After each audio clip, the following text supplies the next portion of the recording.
बिस्मिल्लाहिर्रहमानिर्रहीम। अस्सलाम वालेकुम। रसूलुल्लाह सल्लल्लाहु अलैहि वआलिहि वसल्लम ने फरमाया, अल्लाह ताला के यहाँ सबसे ज़्यादा नापसंद वो आदमी है जो सख्त झगड़ालू है। रसूलुल्लाह सल्लल्लाहु अलैहि वआलिहि वसल्लम ने फरमाया, किसी मुसलमान शख्स का बेहतरीन सदका ये है कि वो ख़ुद इल्म सीखे और अपने मुसलमान भाई को भी सिखाए। हज़रत अबू हुरैरा रज़ी अल्लाह ताला अन्हु से मरवी है। बद्दुआ और कबूलियत। रसूलुल्लाह सल्लल्लाहु अलैहि वसल्लम ने फरमाया, तुम लोग ना अपने लिए बद्दुआ करो और ना अपनी औलाद के लिए, ना अपने खादमों के लिए और ना ही अपने अमवाल के लिए।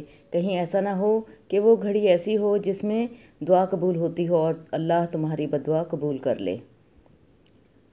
मग़फ़िरत की एक जामे दुआ। अल्लाहुम्मा अग़फ़िरली मा क़द्दमतु वमा अख़रतु वमा असररतु वमा अअलनतु वमा असरफ़तु वमा अंता अलमु बिही मिन्नी अंतल मुक़द्दिमु व अंतल मुअख़्ख़िर ला इलाहा इल्ला अंत। ए अल्लाह, मेरे अगले और पिछले सारे गुनाह माफ़ फरमा, और वो गुनाह भी जो मैंने छुप कर किए हैं और जो ज़ाहिर में किए हैं, और वो भी जिन्हें तू मुझसे ज़्यादा जानता है। और तू आगे करने वाला है, तू ही पीछे करने वाला है, तेरे सिवा कोई नहीं।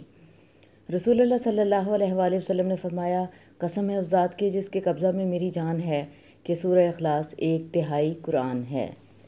अगर आपको वीडियो अच्छी लगे तो अपनी फैमिली और फ्रेंड्स में इसको शेयर करके अपने लिए और मेरे लिए सदका जारिया का बाइस बने। दुआओं में याद रखें। इजाज़त चाहूँगी। अस्सलाम वालेकुम।